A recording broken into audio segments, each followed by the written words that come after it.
Hello, I'm Aubrey Shepherd. We've got a bunch of photos from Fayetteville, but first let's introduce John Rule. And John, your picture was in the paper twice on Sunday in the Arkansas Democrat Gazette, and you made a big land donation to the Ozark Land Trust. Is that right? Northwest Arkansas Land Trust. Northwest Arkansas. Okay.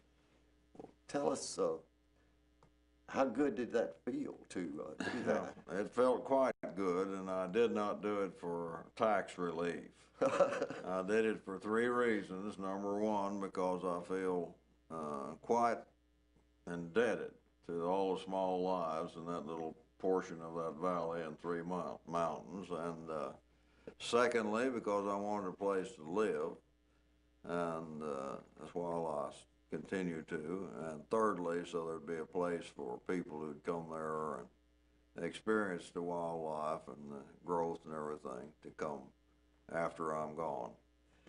Well, I appreciate it, and you did say I could visit, but I don't know how I would want to visit without you, John. But well, that's a privilege. Well, I'll probably be there in some form or you may be there longer than I am, so you know. Dust, you know. So.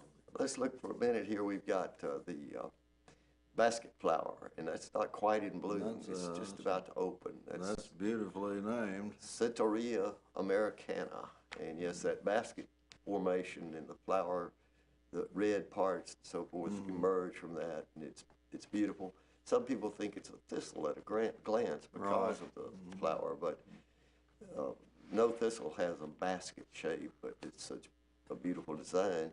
And this doesn't have thorns except on the basket. Oh. This is the Pinnacle Prairie, and that's the smallest milkweed that grows in this area out on Pinnacle Prairie there. That's an insect that was on that plant, and it got on my hand because I was trying to hold the thing still a little bit for a picture. And then you can see he's climbing up one of the pieces of the foliage of that milkweed. Looks a little like a shield bug, but go ahead. It's that category, you're right. But that tiny milkweed there would feed at least one caterpillar. That one's about 2 feet tall. Now this is, I believe, liatris. You know, gay feather is one of the liatris plants. It'll be really red on the prairie soon, and I don't know how many liatris plants grow on your property. Well, I don't have any prairie there. I mean, right in the bottom, surrounded by three mountains. When you came there, the trees weren't as big. You probably had a little more open space, didn't you? A lot of open space. No, almost nothing but excuse me, almost nothing but bitter sneezeweed, or dog fennel as they call it down there. We always call it bitterweed. That grows through this area and has yellow flowers and is extremely bitter. A lady south of Mountainburg uses it, makes an infusion with it, and sprays it on her plants and vegetables to protect them. That's a little native orchid called Lady's Tresses, and it grows on the prairies. And different species, people talk about a fall species and a spring species blooming. This is midsummer. I mean, today is July the 8th.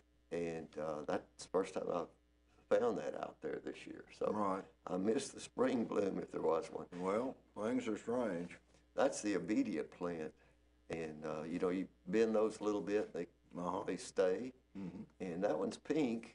The earliest ones that bloomed out there were white this year. And the pinks come on stronger later. And that's a Monarda plant, bee balm. And you've got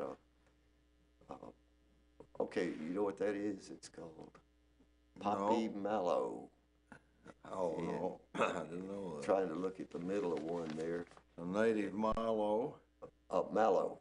Oh, mallow. Mallow. Right, yes, mallow. A mallow. It just hadn't opened up. This is the wing stem flower, one of the ice plants or frostweeds, and it's got a little caterpillar on it. And I know they're host plants for several butterflies and moths, but I don't know which caterpillar that one is. Maybe I'll figure it out soon. But we're back to that tiny milkweed. And the sad part, John, have you seen any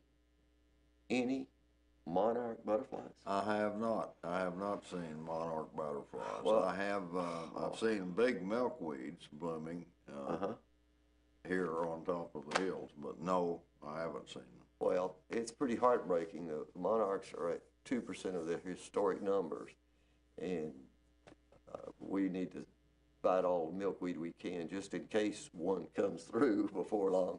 All right. Thanks for being with us again tonight, and congratulations on getting the honor of donating something that you've taken care of for many years. I'm just glad that it's protected. Thank you for doing it. It's nothing. Hello, I'm Aubrey Shepherd. It's the 11th of July, 2013. Let's see some photos from Fayetteville, Arkansas, outdoors. Okay, that's Baptisia alba. That's a perfect open flower. That probably is the work of a bumblebee because they're always on them.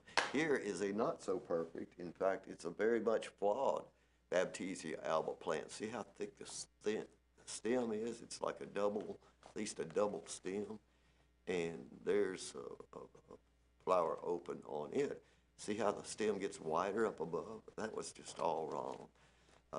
Might be a virus, or nobody yet has explained what may have caused that. This is a bumblebee on a basket flower, and this was 2 days ago, I believe, or 3, and it was just opening, and it got this bumblebee from several angles because he was just diving in there. Never got a good shot of his face, I guess, because he was so nosed into that opening flower, American basket flower, Centaurea americana.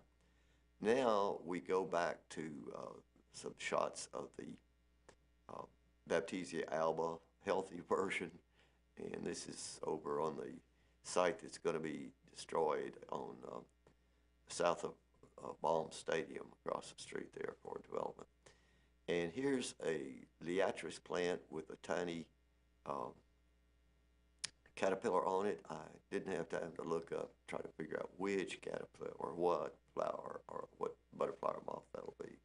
This is this is button bush, and you've seen 2 or 3 shots there, 4 or 5 now. And this is pretty close to the peak of how good it looks. And that one right there is not quite at the peak. All the flowers, separate little flowers, it's inflorescence, I have opened at this point. Okay, here's the basket flower this morning. And this morning I'm talking about the 11th of July, and these things are right on time, and they're beautiful shape. And this is a all morning sun spot where the first ones bloom. They get the earliest morning sun there, and that's Pinnacle Prairie also in South Fayetteville. And it's just a lovely plant. It's a plant that has to come up by seeds every year. So if something happens to these, then they get in short supply, and something does happen to them in a lot of places. These are just a fortunate location, and they are able to bloom regularly, at least this year, and hope they always will be. But anyhow, if you collect seeds from some of these when they're way past bloom, then you might plant some in your own yard and get them started. And they're at World Peace Wetland Prairie, but they're back in the thick place. This is in an open area at Pinnacle Foods Prairie Land. And you can see how beautiful they are. And the basket is what tells you they're different from spotted knapweed. Spotted knapweed is a similar, a relative of this, but the spotted knapweed is a barn invader. Flowers are much tinier than this, although you can blow them up on the screen, so they're almost as pretty. But that basket formation is the key thing.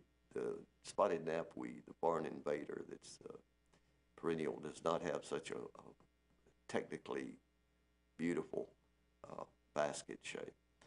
That is a hair streak butterfly. It's on dogbane plant, and the dogbanes a host plant for a few butterflies and things, but a lot of flowers. I mean, a lot of butterflies nectaring on dogbane there. And that was this morning again, the 11th of July. And there's one of my favorites, the American snout butterfly. See its little face there, and it is really special. Okay, looks like we've got something that needs repair and improvement. Basket flower in a different spot. Keep the water clean, the air pure, and the woods green, and the prairies blooming. See you.